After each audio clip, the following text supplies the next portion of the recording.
Hi, Jaryd Krause, host of the Buying Online Business podcast. And in this episode, we speak to Chase Clymer, who is from Electric Eye and also the Honest Ecommerce podcast. And Chase is a gun when it comes to helping people scale their e-commerce sites with great website design. He's done this on Shopify so many times with so many of his clients. And in this episode, Chase and I dig into digital marketing. We talk about the psychology of it and also some tactics. We also cover things like how you can optimize your site in different ways to gain better conversions on just a particular e-commerce website where you're selling physical products. So if you're looking to scale your e-commerce site that you've just bought, or you're looking to buy an e-commerce site and scale it up to hold on to or flip, then make sure you tune this episode because it's a very, very valuable episode on scaling an e-commerce website. Today's episode is brought to you by Investors Club. Investors Club is a paid members-only marketplace for serious buyers interested in proven businesses that aren't listed anywhere else, because sellers sign a 2-month exclusivity agreement to only list with the membership. Now, there's also no purchase fees or commission, meaning the seller nor the buyer ever pay commission in any deal. Each listing has next level metrics to make due diligence far less time consuming, making it quicker for you to seal the deal. With a membership, you have access to a no fee escrow service, and they have great Q&A support available for both buyers and sellers. I'm a member myself, and a lot of thought and effort has gone into this service. However, there are a limited amount of seats available for this membership, so go and check them out at their URL, which is investors.club. That's investors.club.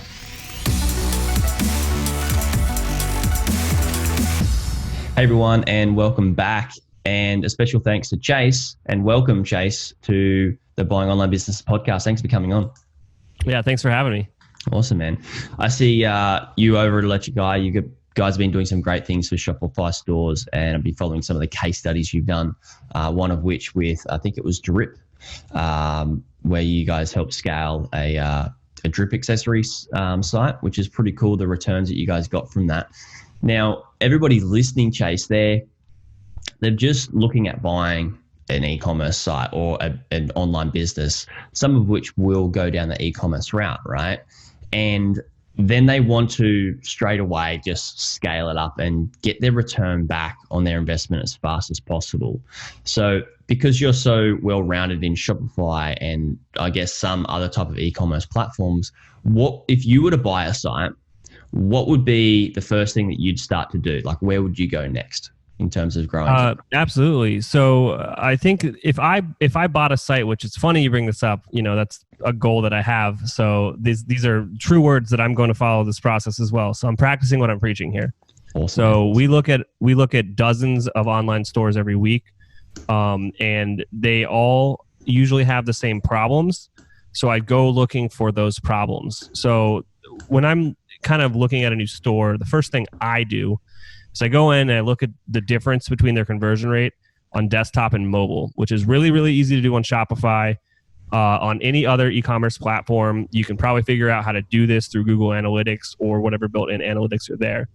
But there's always going to be a difference between desktop and the mobile. But sometimes it's insane, and you're going to notice that like the desktop traffic is going to be a quarter of what the mobile traffic is going to be. Like mobile is always going to be better, but the conversion rate is going to be kind of like inverse. And if you've got like a conversion rate of like 3 on desktop, but on mobile it's like half, you're like, okay, there's something wrong with the mobile experience. People want to buy there, but they can't. And figuring out what that problem is usually a big money maker, and it's usually something really dumb. Give us some dumb examples. Like, is it, you go away and you just redesign and make the site more the user experience better?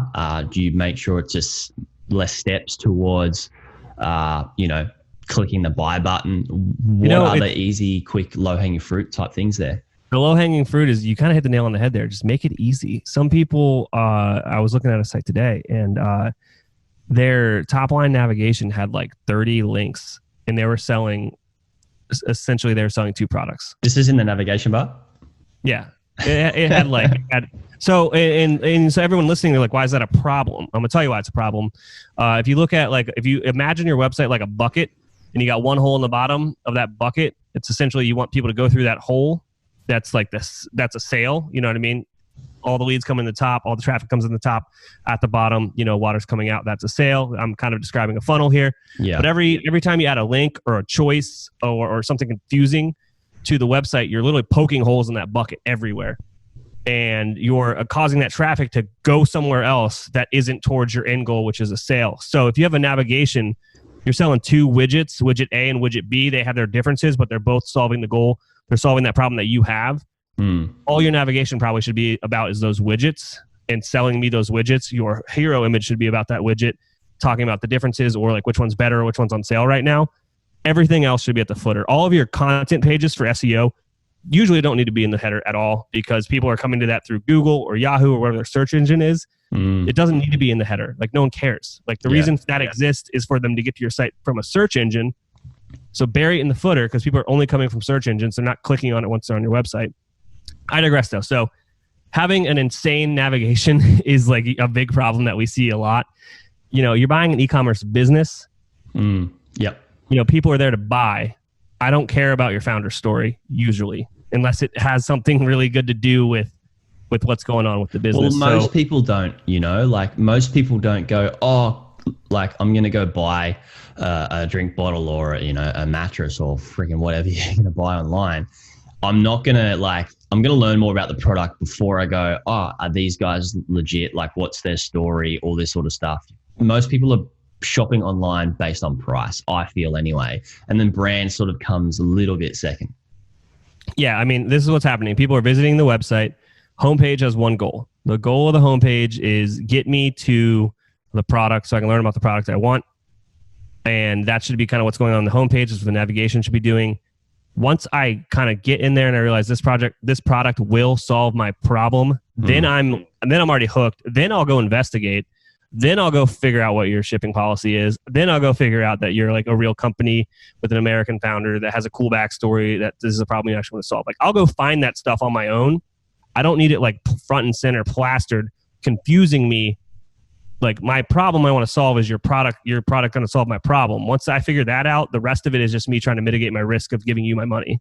Yeah, it's the way I like to think of it is like if somebody's going to buy like a fancy birthday cake or a wedding cake or something, first they're going to go find out where they can buy the cake. And then all the other stuff is just like icing and decorations and just solidifying that that's going to be a good investment, right? Mm-hmm. Yeah. So awesome. I think top line navigation is something that's, very overlooked. The guy who introduced us, Kurt Elster, he's a big proponent of saying like your navigation should be shopping focused 100%. He's like, you have an e-commerce business, your money's from selling stuff. Like, just don't argue. That's what it should be. You're going to make more money in the long run. Yeah. So would you even suggest having like just the first link in the nav shop and then maybe about and contact? Like, what do you like to, just in terms of the navigation? I know that I changed mine around since speaking to Kurt as well. I realized that I actually had a home link when I've already had it in my logo, and I thought, I thought I changed this last week, but I actually didn't. What are some of the the top ones that you feel really should be in the top? Home, axe that, get rid of it. Everyone knows to click on the logo. That's just everyone knows that. Get rid of that. Get rid of contact. Throw that in the footer. Get rid of about us. Throw that in the footer. Okay. Honestly, the way I like to do it, the way I like to test this whole thing is I like to use your best selling categories as your top line navigation, unless you have a small product inventory and then your best selling products.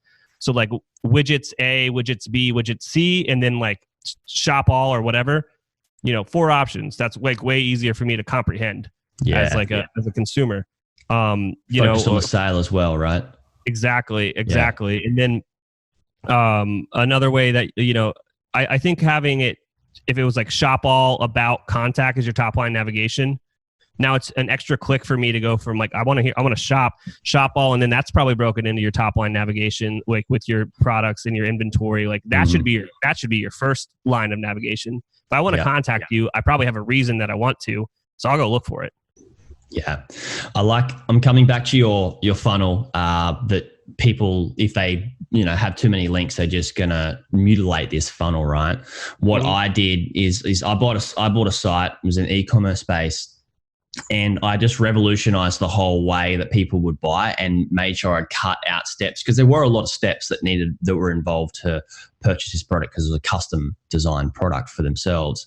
And so I had to, just make sure it was a lot easier for them to purchase, less links, and made sure that there wasn't traffic diverting to other areas through those little holes.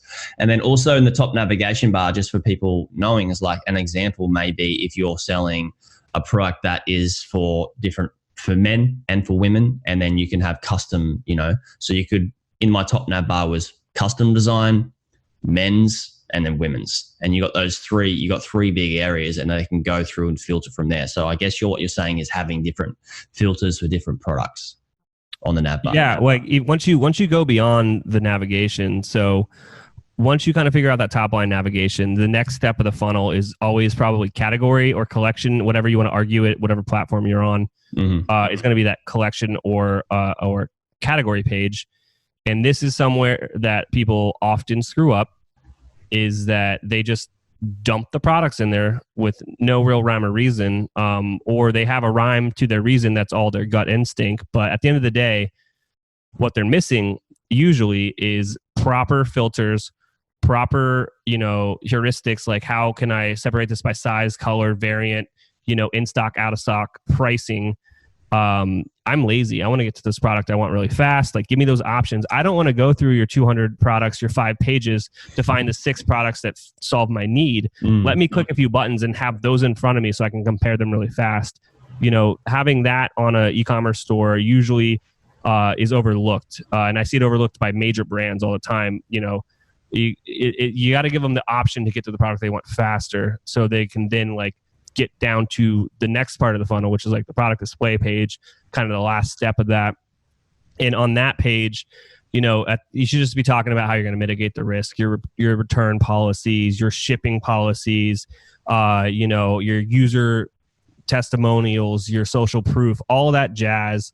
Get it on there in an attractive way. There's a balance between design and in technicalities, but I think making the journey to get to that product display page as easy as possible is all about just simplifying the process, and that is just going to increase your conversion rate and just help the sales. And that right there can make and break businesses. Oh, hugely. I like to call it, when people go to a site or walk into a shop and they see too many things in different variations, it's just pure buyer's fatigue. And for example, I used to go to parties a lot, and we also used to do crazy dress up stuff. So what we'd go away and do is we go to the op shop, which is like a secondhand clothing store with heaps of weird stuff and costumes. Walk in there and want to buy something, didn't know what I wanted to buy, but knew I wanted to buy something from that shop, right? And people following can, go along and pretend it's a website. But I wanted to buy something from that shop that would be an awesome outfit. I'd go in there and the clothes racks are just jam-packed with so many things that I just see there's too much stuff, and I'd spend about half an hour in there and I feel like I've gotten nowhere. And I walk out frustrated because I just don't know, I don't know what I want, right? It's too many options. So I leave empty-handed, and that's what people can do when they come to your website, right? Is they just get pure buyer's fatigue. Whereas what you're saying is you could just have a couple of the key products, and then on the actual main product page for that product, then you can have different sizes and different colors. And in the copy, minimize, how you minimize their risk is by just, showing people what they get, returns policies and all that sort of stuff. Yeah. Is that what you're on? You hit the nail on the head. I really like that analogy, and I'm going to steal it actually. So thank you for that, and I'll let people know I got it from you. But so going back to that, so again, I see this all the time. There's one product. There's an example that I was looking at this website, and I'm new to it, and I think it's really fun being new to it, but understanding e-commerce. So I have to learn about your products too by bouncing around the website. So I always record myself doing it the first time. Cool. And I quickly learned, again, they only had 2 products, but their top line navigation had 7 links. And then when you went to shop now, it had 6 different products, it looked like. But I was wait, oh no, these are 2 of the same. There's product A and product B. and they just have variants. And when you separate variants out to their own individual product, you're now multiplying the options, the choices that I have to make as a consumer, which are confusing me, and more options are actually detrimental to conversions. So what my recommendation was I was like, these should be 2 product pages, period. I was like, these should be variants. Like, this is why. And that's going to change their conversion rate for the better. Yeah. And I think there's just so many positives to this, that when somebody goes to a site and they see that it's got a good brand and they've got like 2 to 4, maybe 5 or 6 products, what happens to me psychologically is I go, wow, this is a very clean site and they've only got a couple of products. It must mean that those products are absolutely amazing. They don't need any more, right? Psychologically, I just go, wow, these are real. They have to be good because they've only got a couple.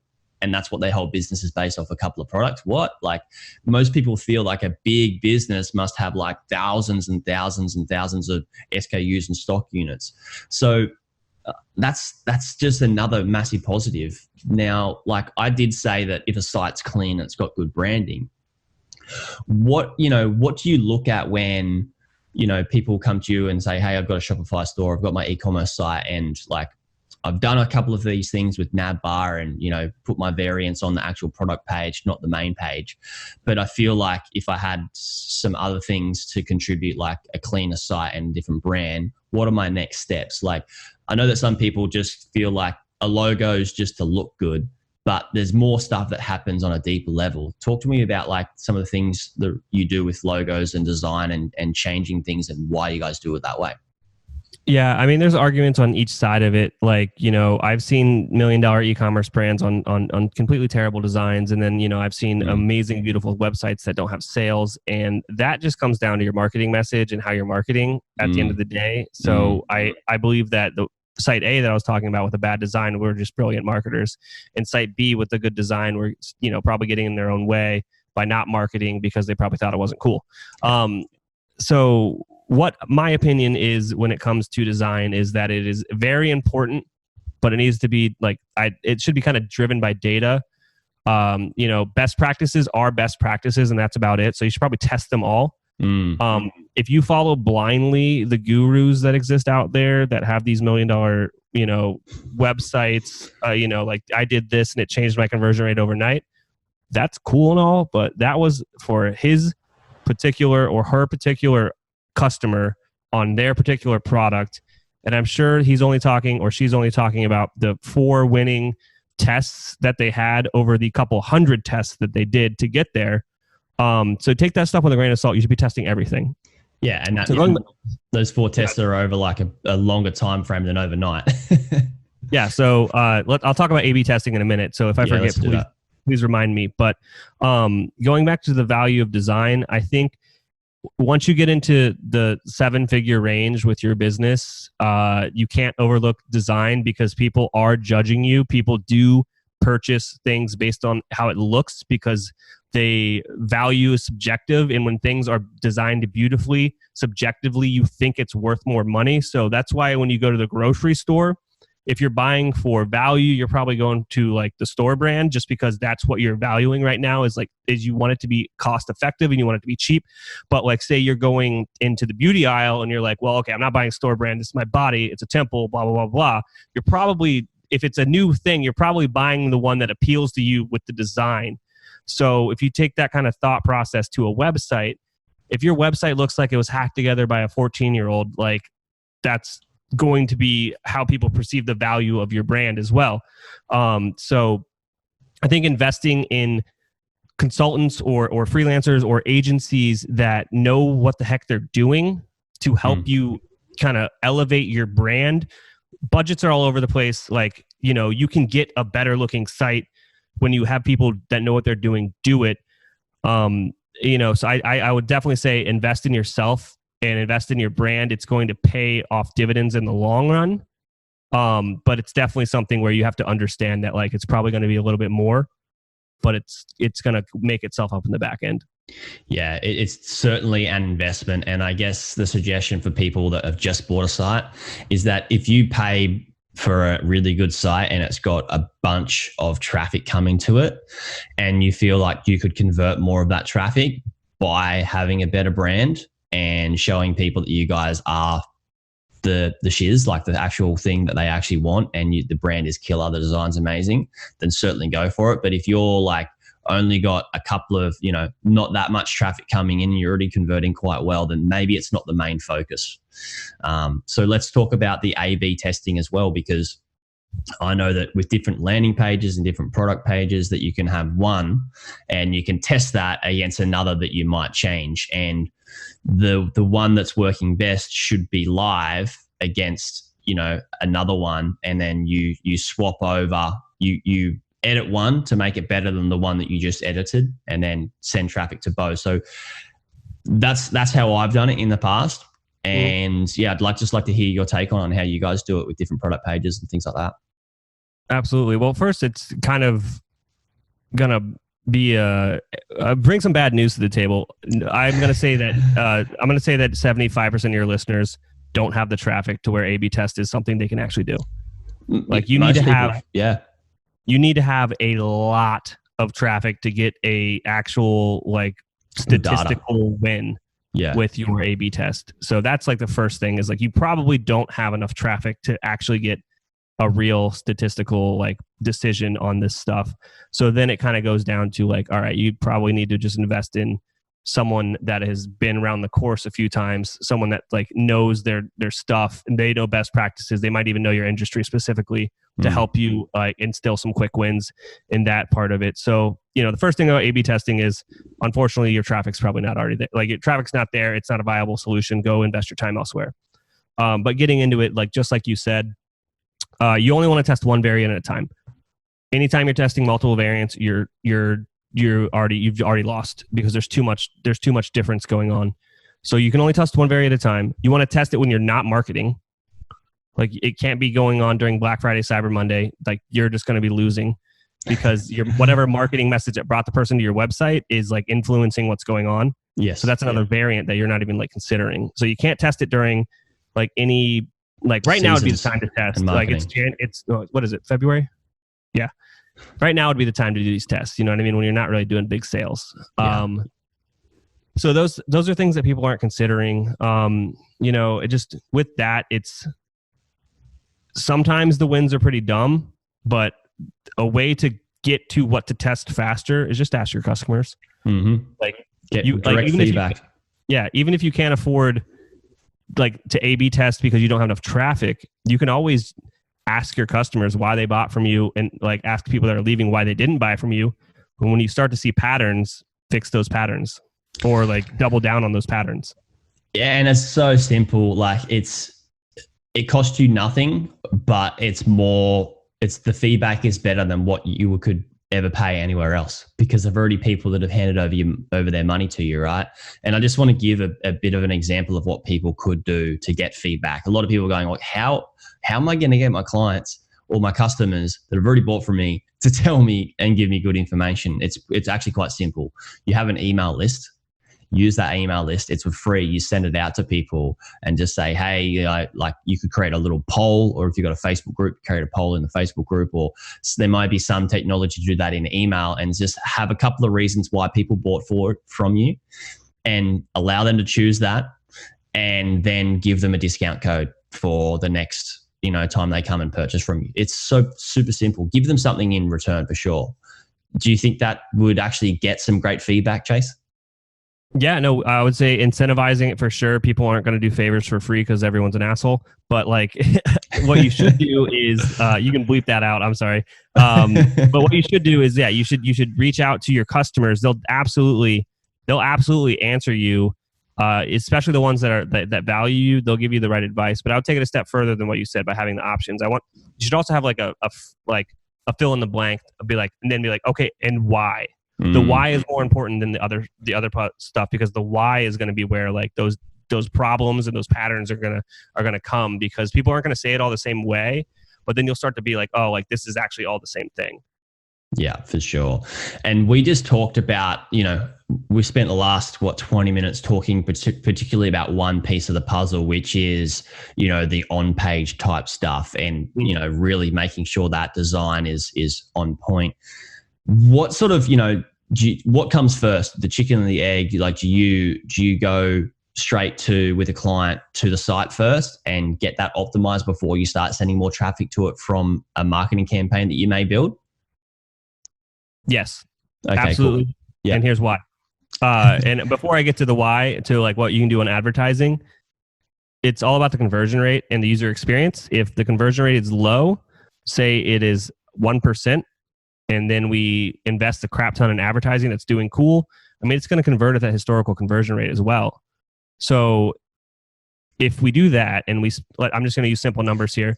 So we invest $100,000 in advertising, and it's converting at 1%, you know what I mean? That return is going to be pretty, the return's 2%. So for 100,000, we just made $200,000, right? 1 for 2. Correct. But if we take the time up front to invest in the design, the user experience, and like get that conversion rate up, so now we invest that same $100,000 into a website that's converting at 2%. Now instead of 1 for 2, it's 1 for 4.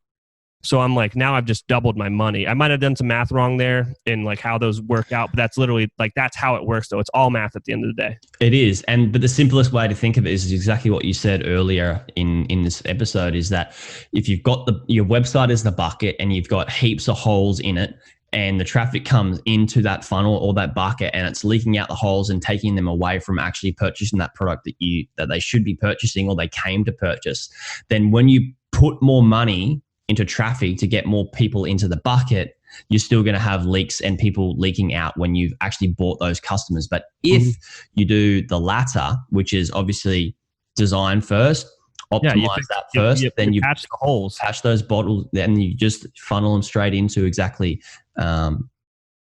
where they are coming from to get what they actually want. Yeah, so you're doing them more of a service. Yeah, an easy way to think about it is we could start on number 2, but you're literally lighting most of your money on fire. Yeah, for sure. So wouldn't you rather invest that money that you're lighting on fire in making it better, and then all the money's like working for you in the future? Certainly. And this is the way I always go, is like I'm always testing and A/B testing different pages and different things, and then going, all right, let's put a bit more money in and get some data and see how it goes.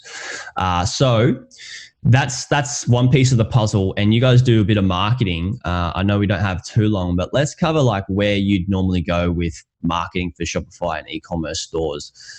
Let's do that. But I do want to do one more thing here, which is when you buy a company or you buy like, or you're looking at a site, if you're a consultant or anything like that, something that's really, really overlooked, especially in the Shopify ecosystem, is performance. And usually what's happening is, and I'm assuming if you go out and buy a Shopify store right now, I guarantee they're on like whatever theme that they've been tweaking for the last 2 or 4 years growing the business. And what you're buying is actually a pile of crap, because they have tested 900 apps on that thing. There's so much extra code in there that's slowing the website down. Like, you just inherited a bunch of junk. So, what I'm saying here is, like, when you install an app, it leaves a JavaScript call within your back end of your site, like your HTML. So, like, each time you're installing an app, it's installing another bunch of code.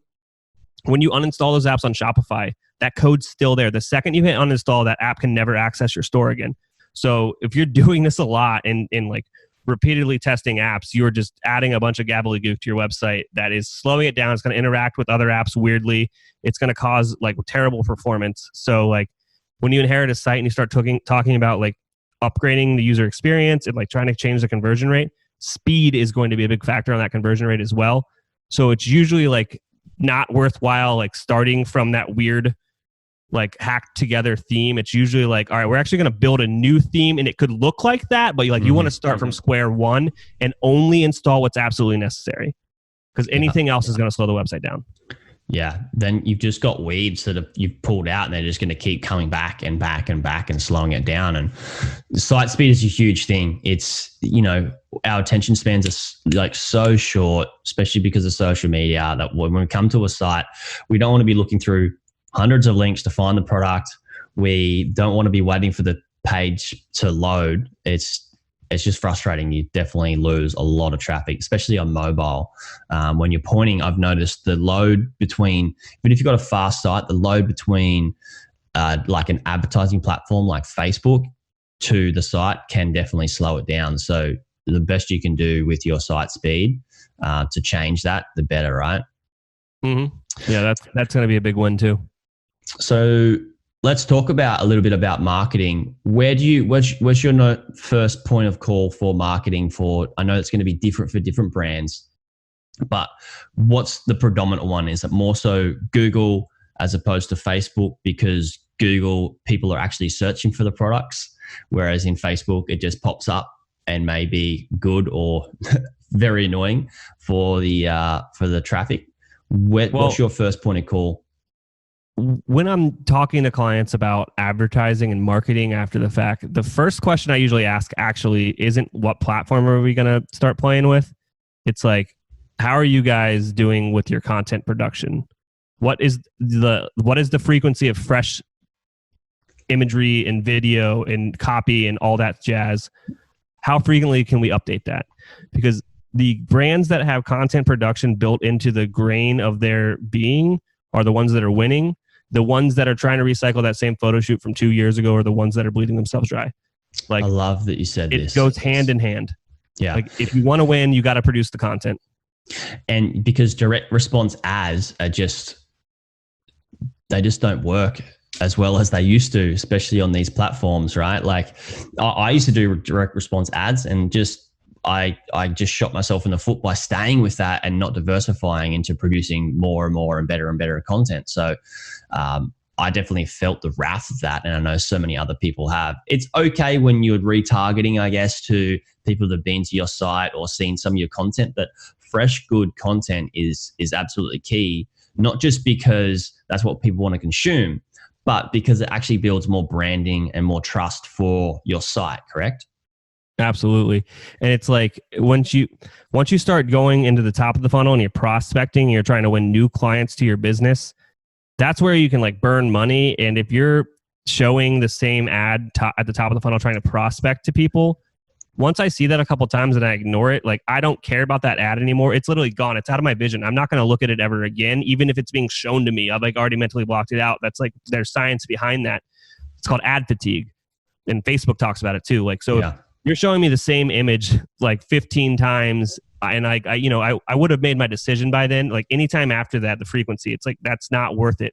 So you need to start trying new things and figuring out what's working. And once you start iterating these things, you're going to start to see commonalities between your winners. And then that's going to help you create more content that are going to be winners faster. So doing that, if you don't have that content production, making videos and making imagery about your product, if you don't have that built in, like that's more important to focus on and to grow your business than just to be like, I'm going to hire this guru that's real sweet. Like I guarantee they're going to be real sweet with like the first round of content, but not anymore. Cause you gotta keep going. You gotta keep like reiterating stuff. Yeah. You can't reiterate it by like trying it on a different background or doing a different overlay. Like that's not it. Like humans aren't dumb. It's gotta be different. Yeah. For sure. And it's the level of competition in content is just getting more and more and more, just like it was with direct response ads. Just a little tip for people that are doing advertising in Facebook and different platforms. There is a thing called, like you mentioned, frequency, to see how often your ad is getting shown to a person and how many times. And if it is below over that too, then time for a new ad or time for a new piece of content that you're putting out there. But yeah, so guys, I think the biggest takeaway just in this content or this marketing piece is that don't be worried too much about the platform. More so the content is key. So I think that's absolutely awesome. And do you have anything else to add to that content before we wrap up, Chase? Yeah, because I'm assuming everyone at home is like, I'm going to have to hire a new freelancer, blah, blah, blah, blah, blah. It's going to be expensive. No, I mean, one of our clients, she gives us content from her iPhone weekly. And it's kind of got that user-generated content feel, and it crushes it. She got a 14x return on her ad spend in January, and it was mind-blowing. Like, wow. It doesn't have to be professional. It just has to be honest. Yeah. Honest, real, valuable.